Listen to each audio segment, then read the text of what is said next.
कई सौ साल पहले भारत में एक आदमी रहता था जिसका नाम था अली हफीद। वो एक बड़ा किसान था। उसके पास कई सौ एकड़ जमीन थी, फलों के बागान थे, बड़ा सा घर था और वो बहुत संतुष्ट था। संतुष्ट इसलिए था क्योंकि वो खुश था और खुश इसलिए था क्योंकि वो संतुष्ट था। एक दिन एक बुद्धिस्ट पुजारी उसके घर आया और बातों बातों में उसे बताने लगा कि कैसे ये पूरी दुनिया बनी थी। पहले ये आग का गोला थी, फिर ठंडा होने के बाद कुछ मिट्टी बनी, कुछ लोहा बना, कुछ तांबा बना, कुछ ग्रेनाइट बना और बाद में सबसे लास्ट में हीरा बना। वह पुजारी हाफिज को बताने लगा कि अगर तुम्हारे पास एक अंगूठी जितना भी हीरा हो तो तुम पूरे गांव को खरीद सकते हो, और अगर तुम्हारे पास मुट्ठी जितना भी बड़ा हीरा हो तो तुम पूरे देश को खरीद सकते हो। हीरा बहुत कीमती होता है। और उसके बाद वह पुजारी चला गया। उस रात हाफिज एक गरीब आदमी की तरह सोने के लिए गया। गरीब इसलिए क्योंकि वो संतुष्ट नहीं था, और संतुष्ट इसलिए नहीं था क्योंकि उसे डर था कि वो गरीब है। उसे रात भर नींद नहीं आई। दूसरे दिन सुबह सुबह वो उस पुजारी के घर गया और उसको नींद से जगा कर बोला कि मुझे वो डायमंड चाहिए, मुझे सबसे अमीर बनना है, कहाँ मिलेंगे वो हीरे।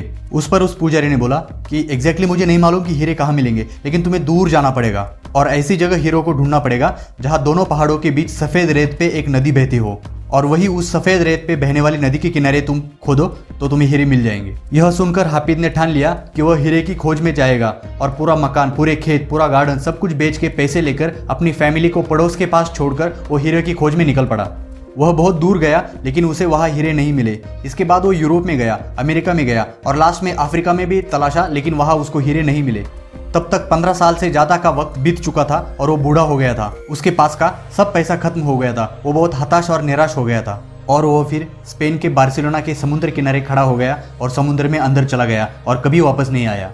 अभी आपको इस स्टोरी की सैड एंडिंग लग रही होगी, लेकिन जरा रुकिए। हाफिज ने अपने खेत जिसे बेचे थे, वह आदमी एक दिन ऊंटों को पानी पिलाने के लिए उसके खेत में से बह रहे एक झरने के पास आया, और तब उसकी नज़र एक काले चमचमाते पत्थर पर पड़ी और उसे वो पत्थर बहुत अच्छा लगा, इसलिए उसको उठाकर अपने घर के हॉल में रख दिया। कुछ दिन बाद वो बुद्धिस्ट पुजारी फिर से उसी घर में आता है और उस चमचमाते हुए पत्थर को देखकर भागकर उसके पास जाता है और बोलता है, यह तो असली हीरा है, शायद हाफिज वापस आ गया है।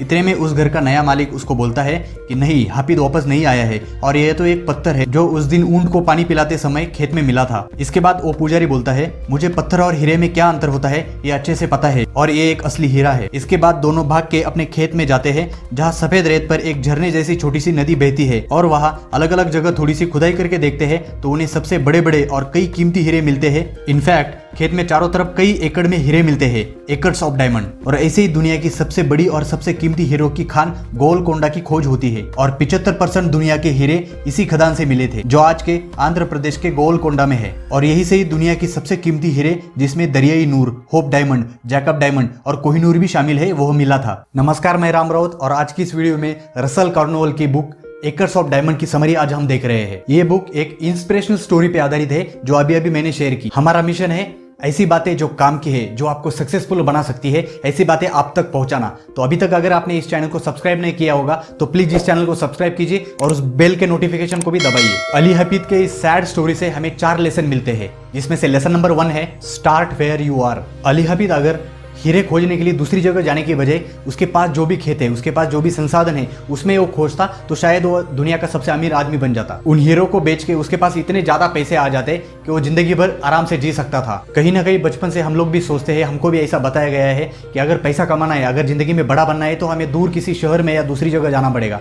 अपना गाँव छोड़ के, अपना शहर छोड़ के, अपना देश छोड़ के किसी दूर जगह जाना पड़ेगा, वही जाके हम पैसे कमा सकते हैं, वही जाके हम अमीर बन सकते हैं। लेकिन ऐसा नहीं है। ऑथर बोलते हैं कि आप जिस भी सिचुएशन में अभी हो, जहां भी आप हो, बस स्टार्ट कर दो, वही आपको ऐसी अपॉर्चुनिटी मिलेंगी जो आपको अमीर बना सकती है। बस आपको उस अपॉर्चुनिटी को सही से ढूंढना पड़ेगा। तो इसीलिए हमें बचपन से जो बताया गया है कि अगर बड़ा बनना है, अमीर बनना है, बहुत पैसे कमाने हैं तो आपको दूर किसी शहर में, दूसरे देश में जाना पड़ेगा, ये पूरी तरह सच नहीं है। महाराष्ट्र के बीड जिले के एक किसान है जिनका नाम है विश्वनाथ बोबड़े। उन्होंने क्या किया, अपने 1 एकड़ की पुश्तैनी जमीन से 7 लाख के वाटरमेलन की पैदावार की, जिससे वो अमीर भी बन गए। अगर वो चाहते तो किसी दूसरी सिटी में जाके किसी फैक्ट्री में मजदूरी करके वो अपना काम चला सकते हैं, लेकिन उन्होंने वहां जाने का फैसला नहीं किया और अपने पास जो भी खेत है उसमें से कुछ करने का, उसमें से अपॉर्चुनिटी ढूंढी और आज वो एक सफल किसान है। ऐसे ही ऑथर कहते हैं कि आपको अगर सफल होना है तो आपको भी अपॉर्चुनिटी ढूंढनी पड़ेगी। लेसन नंबर 2 है मनी इज नॉट इविल। बचपन से हमें कहीं ना कहीं बताया जाता है कि पैसा होना बुरी बात है या पैसे का लालच होना बहुत बुरी बात है, और जो भी बड़े बड़े आदमी बने हैं, जो भी सक्सेसफुल है, जो भी बहुत अमीर है, वो कुछ ना कुछ गलत काम करके ही बने हैं। लेकिन ऑथर बोलते हैं कि ऐसा नहीं है। दरअसल जो लोग ऐसा बोलते हैं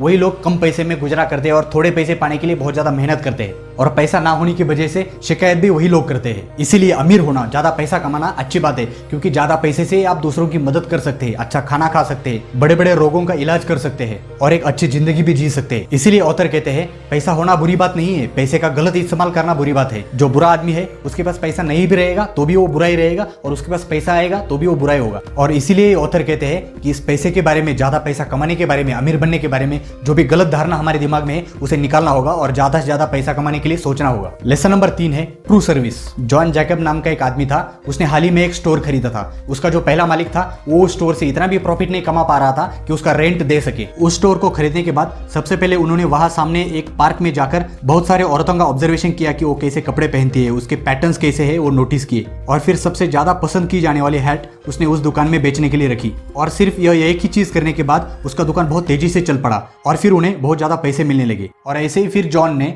जो चीजें सबसे ज्यादा हॉट है, जो चीजें सबसे ज्यादा डिमांड में है वही रखने लगा और बहुत ज्यादा पैसे कमाने लगा। और ऐसे ही फिर जॉन ने उस शॉप से $17 मिलियन कमाए, और वो भी 19वीं सेंचुरी में, और वो भी एक ऐसे शॉप से जिसका पहला मालिक के पास उसका भाड़ा देने के लिए भी पैसे नहीं आते थे। और इसीलिए लेखक कहते हैं कि आपके आसपास ढूंढो, जो भी लोगों को चाहिए वो उन्हें दे दो, तो उसके बदले में आपको बहुत सारे पैसे मिलेंगे। ऐसे आप एक ट्रू सर्विस करके बहुत ज्यादा अमीर बन सकते हैं। और ऐसे ही बहुत सारे बिजनेस भी शुरू हुए हैं। उन्होंने सबसे पहले मार्केट में जाके ढूंढा, रिसर्च की कि लोगों को एक्चुअल में क्या चाहिए, और वही चीज उनको दे दी, जिसके बदले में बहुत सारे पैसे कमाए और बहुत सारी कंपनियां बहुत बड़ी बड़ी हो गई।